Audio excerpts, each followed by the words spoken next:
Yeah, your life just flashed before your eyes. Okay, so so this is where we kind of end yesterday. We said, talked about stretches and shrinks in both directions, and that's the discussion we're just having now. So let's do this with a function that you have no intuition about. This guy here, the square root of x minus 8x to the fifth. Let's take that and do the following two things. Not both at the same time, right? So take f and stretch it by a factor of 3 vertically. So tell me what the function results from that. Share that with your table. And then secondly, take f and do a horizontal shrink by a factor of a half. Tell me what you get in both cases.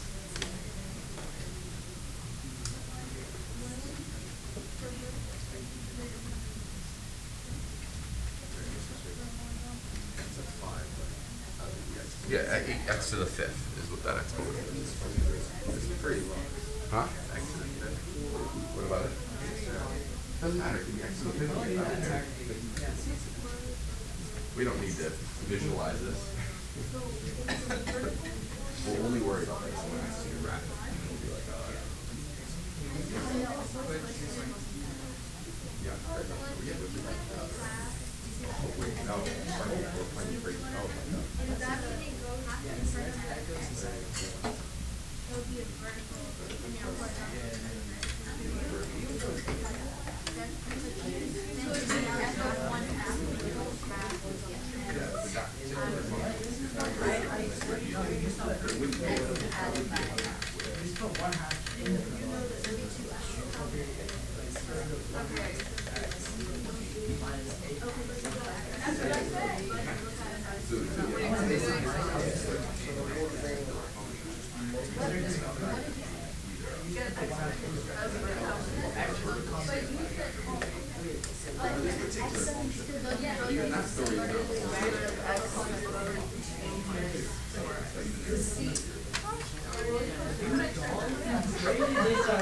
What do you think of shrink means?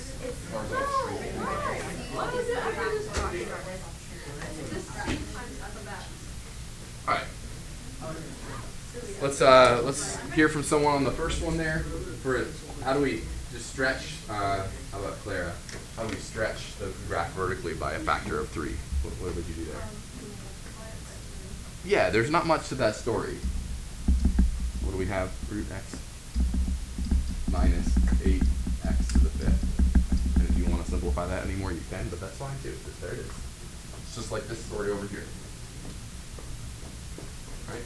Take the old outputs, multiply them by 3, check the box. We did it. Take a volunteer on the next one. I think this one's a little trickier maybe. This one's the easier one. Just slap a 3 in front. Take it. I'm not completely sure, but since the horizontal shrink or 1/2 would be, you can put it in like the f of x, so it becomes f of x divided by 1/2, which is like f of 2x. Okay. So what should I write? F of 2x. Okay. Yes.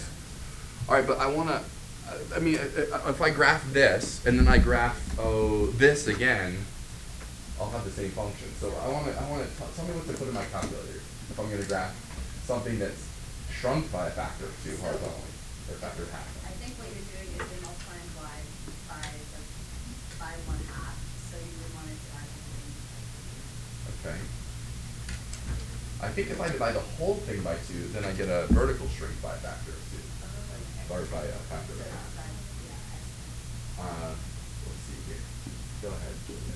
F of x equals root 1/2 x minus 8, and then x to the fifth divided by 2 or 1/2. Okay. Do you agree, Rachel?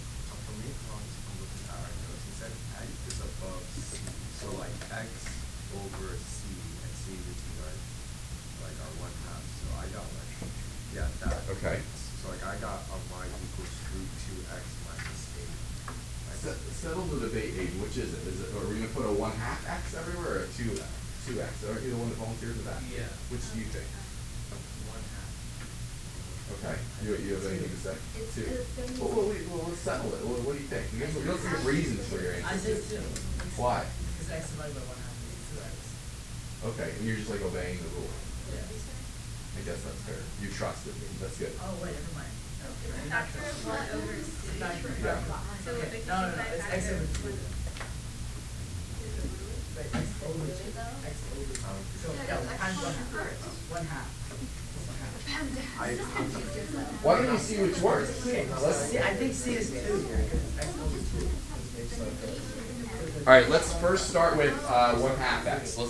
Let's try both, and we'll see which we like.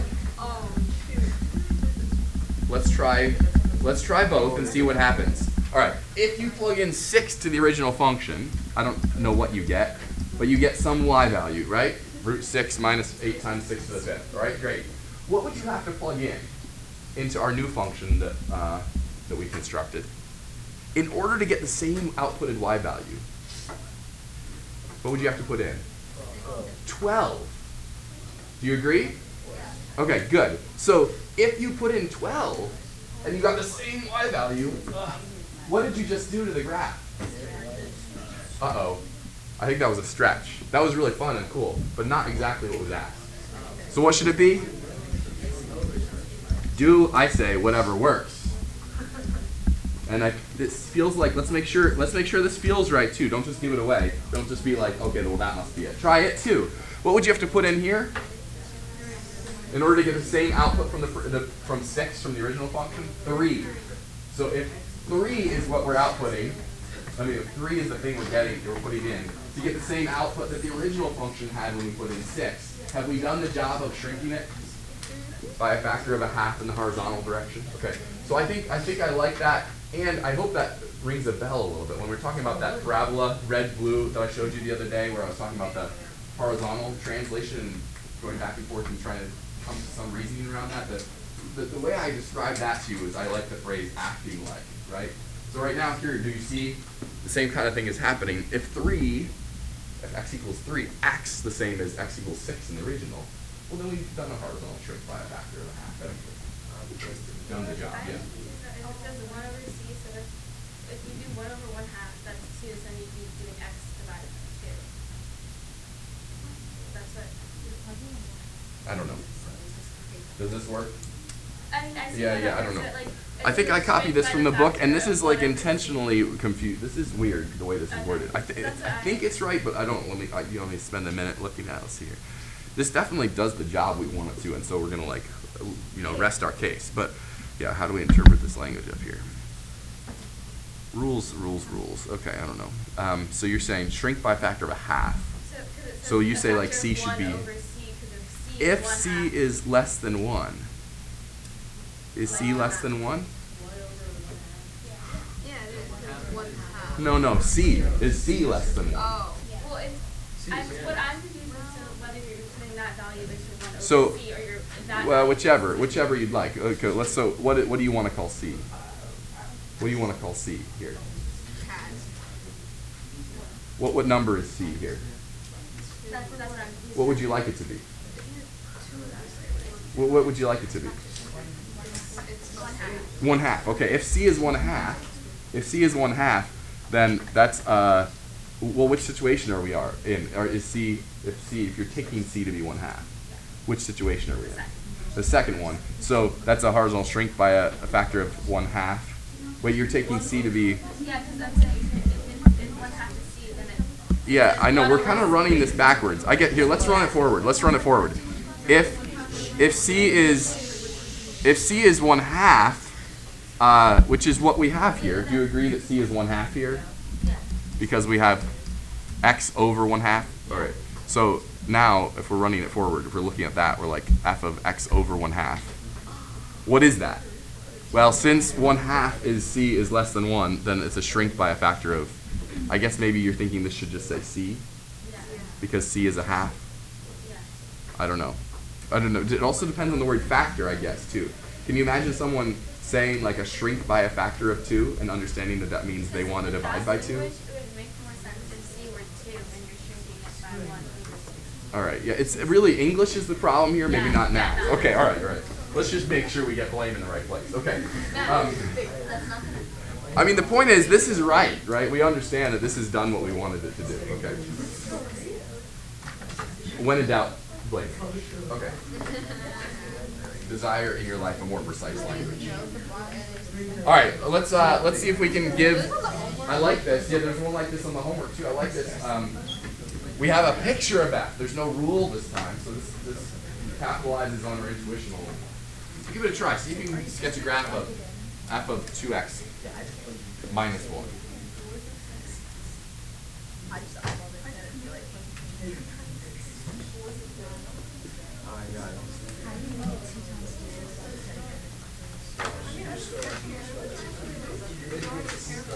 If you're having trouble getting started, just think about what the graph of f of 2x looks like first. And then worry about the minus 1.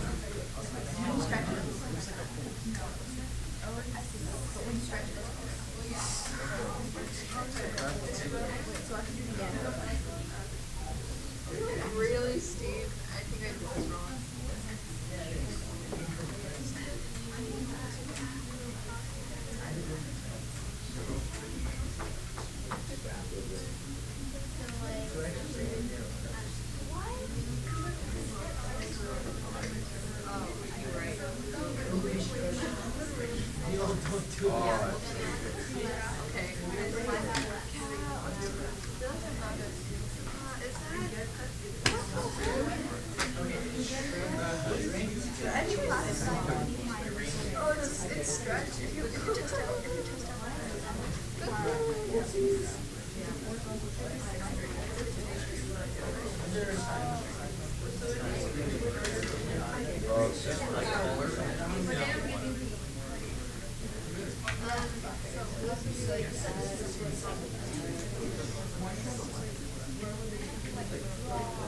It's a little different.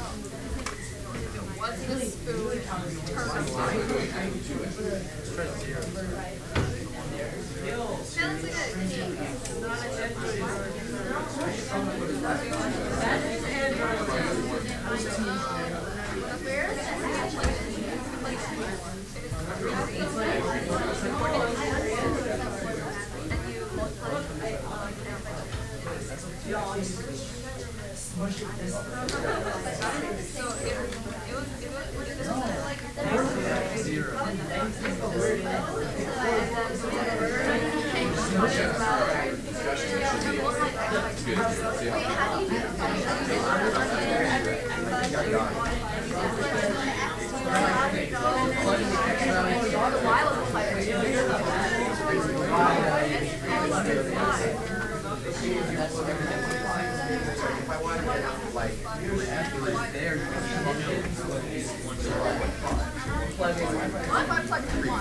Yes, it'll be here. Yeah, so 1.5 comma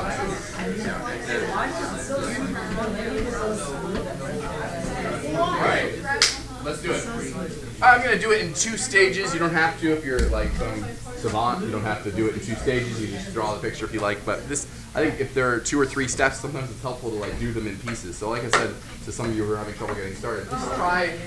Can you show me at least what the graph of f of 2x looks like? And I think that graph, it should be clear, looks like this. What does that do after our long discussion a minute ago? What is f of 2x? Anyone? Just f of 2x. This way. Yes, good. It's a horizontal shrink by a factor of whatever Julia says. Okay. All right. It's moved this way, right? Divide by 2, multiply by half, do something. Okay. But yeah, right. Produce this. So 3 goes here. X coordinate changes, but Y coordinate doesn't change, right? Same here. This is 4. Now it's 2. What happens to this guy? Yeah. And down here, this is like -1 is the X coordinate. Now it's -0.5. Okay. All right. I'm just putting this as a dash. This is a picture dash. We're not done yet. That's a picture of f of 2x, and then now we only have to do one more thing, and that's to move it down. We'll make this blue graph be the final result. At this point, each of those 4 points gets moved down 1 unit.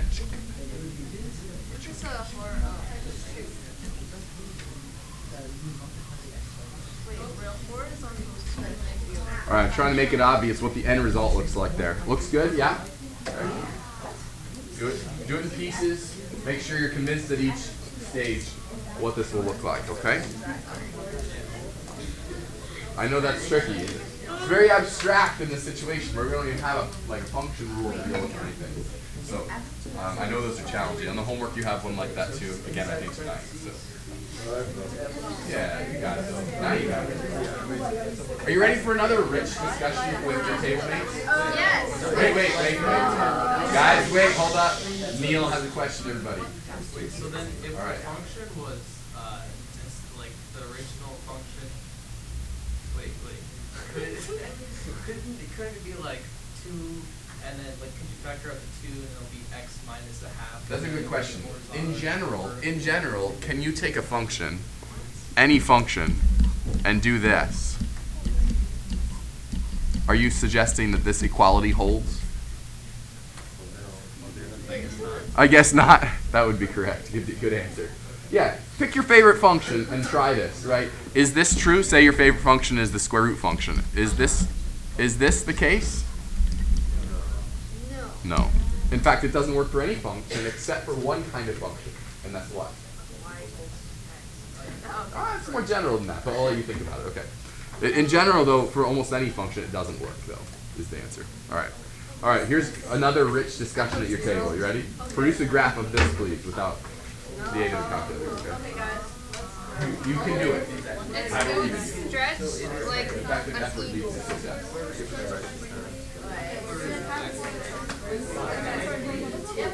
wait, how did...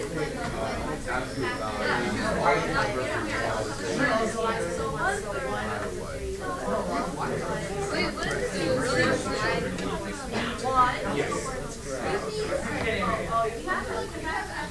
Wait, guys, can we get...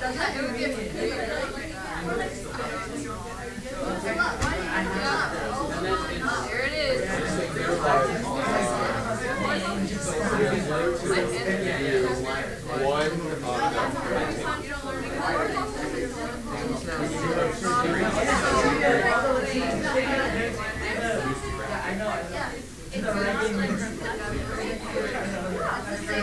They're really warm. Everything that's below American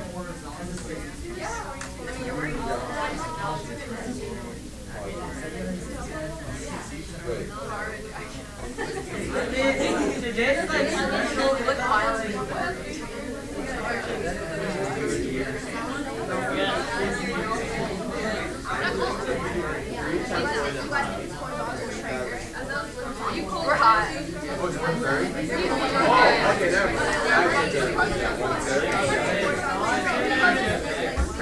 said stretch and I was like, what?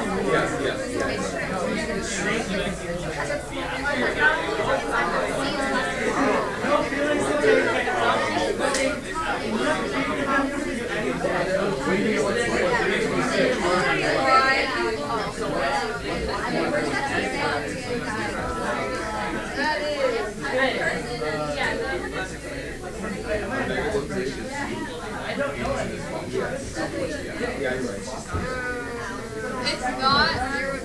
Oh no. Oh no. Wait, what? Wait,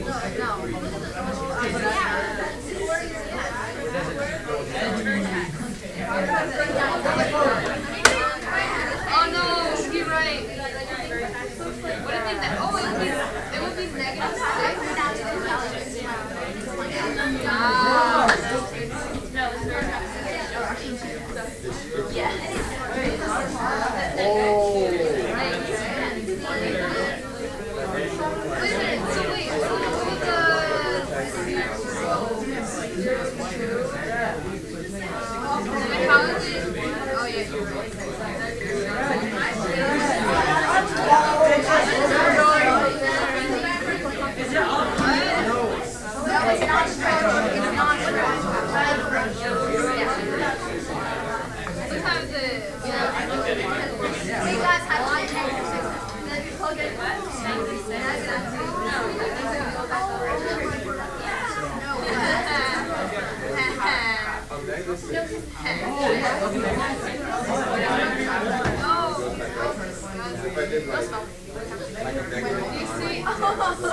Oh my god, why did I touch it? No, dude,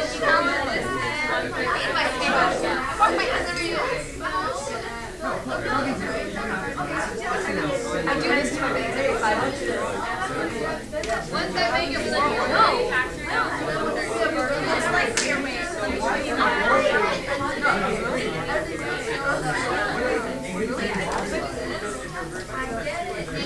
Seriously, my group always drives with stick. So it's kind of an awkward problem.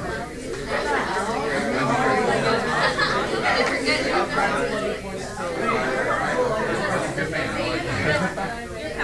Alright, a few surprises along the way maybe for those who just cavalierly strolled into this problem, okay? I saw a lot of people give me something that looked like that, right?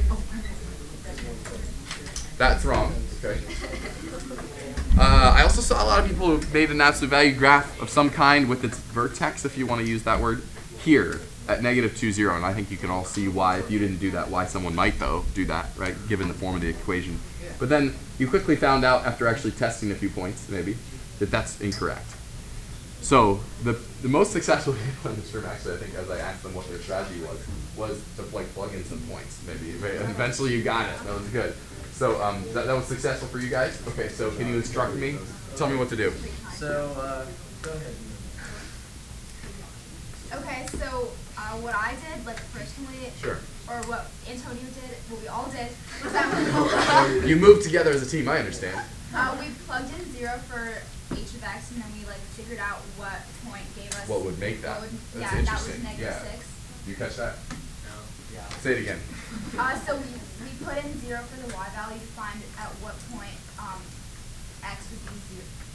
At what point y would be 0. That is in particular like solving the equation. Basically, 1/3 like x finding plus the 2 vertex, kind of, since it's an absolute value equals function. 0. It's not going to go past.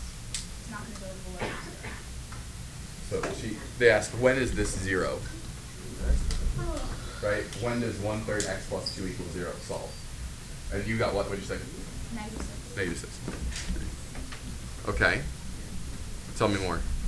And then I was like, okay, it's 1/3, and I don't want to do like fractions, so I put in 3 for x, so I didn't have to do like hard math. I love that. It's laziness, also ingenious. Very two sides, same coin. Yeah. Yeah. So when I plugged that in, I got one of the points was 3, 3. Okay. And then I Three, did I'm the with you. other. Here. Yeah. And then on the other side, I did the same thing for a negative x. That's also divisible by 3, and I wanted it to be less than negative 6, so that would be the other side of my vertex. And so I plugged in negative 15. Oh, way over here. Yeah. Okay. And then I also got 3 for that, and then so negative 15, 3. And then I'm there. Negative 3. No, that's too close. And 0, 2? Is that what it is? Okay. And then, yeah, over here we have like, anyway, yeah, I think something like this emerges though, right? Didn't you also just... You could do negative 9, 1. Negative 9, 1. And then I just keep going. Yeah. Okay. All right, great. Did anyone get this picture and have other thoughts about how to get this picture besides just plugging in points? I mean, those were some good thoughts too. They said find when this is 0. That was an excellent observation. And they weren't just randomly plugging points, and they were like really being smart about which ones they picked. What else you got for us though? So take out the 1/3 out of that. Oh, interesting. Okay. So 1/3 x plus 2. Interesting. Interesting. So that reveals some characteristic of the graph that wasn't before maybe obvious. Okay. Interesting. Anyone else have a thing to say? Is that what you were going to say? All right. Good move. Yeah. Yeah. I just realized that you can just look at the slope, like it's rise over run. So if the rise is smaller than the run, then it's steeper, and it's not. And then it's like if the rise is bigger than the run, then it's gonna be steeper. So does that get you all the way to this picture? No, in what way would that happen? How would you do No, that? like I mean, I did they did plugged in 0, but I'm just like I know it's gonna be like the rise of a run to get. I just Oh, right, so you kind of I combined the thought thing that 0, they thought. and They then I said, just did- and then you're like, okay, it's got to be 1/3 for the slope, kind of, or negative 1/3 on the left. Yeah. Good. Yeah. Yeah. You want to add one more thing, Jake? I just have a question. So could you just say that it's the horizontal max is 1/3 without You might say it's a horizontal stretch by a factor of 3 or something. Yeah, it's a stretch by a factor of 3 horizontal. vertical by 1/3? Yeah, it's a little tricky on this one because you could like pull the 1/3 all the way out if you wanted to as well. You're right. let me actually highlight one interesting thing that I think that's worth mentioning here. The thing that Jade has done is highlight the fact that in blue here we have this written in this way, which makes me think, okay, I'm going to do a horizontal stretch by a factor of 3, followed by a leftward move of 6. Okay?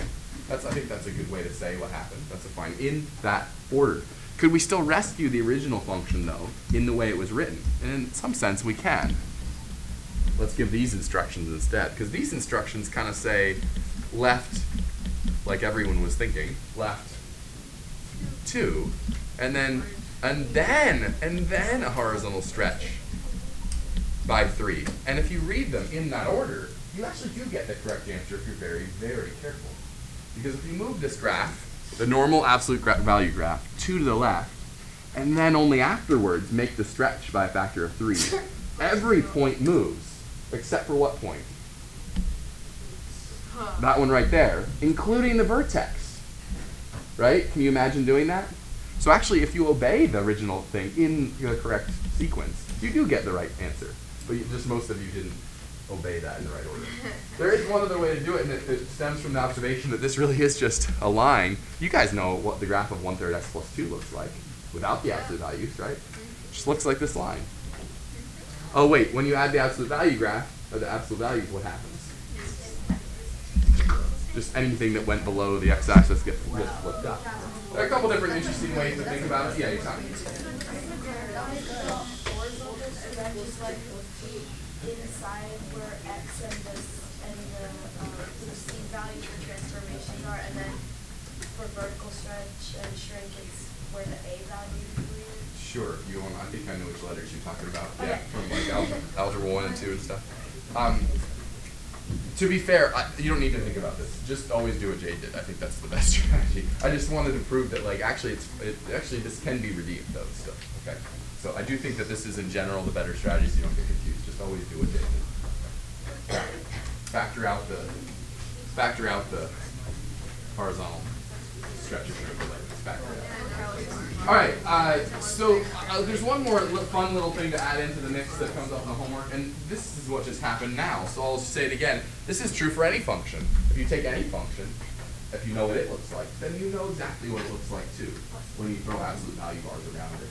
And the answer is, it looks like the original function, except any place it went below the x-axis. You copy that part up above the y-axis. Yeah. That's kind of a fun thing to do with your favorite function. My favorite one. That comes up on the last problem in the challenge problem, so this kind of stuff.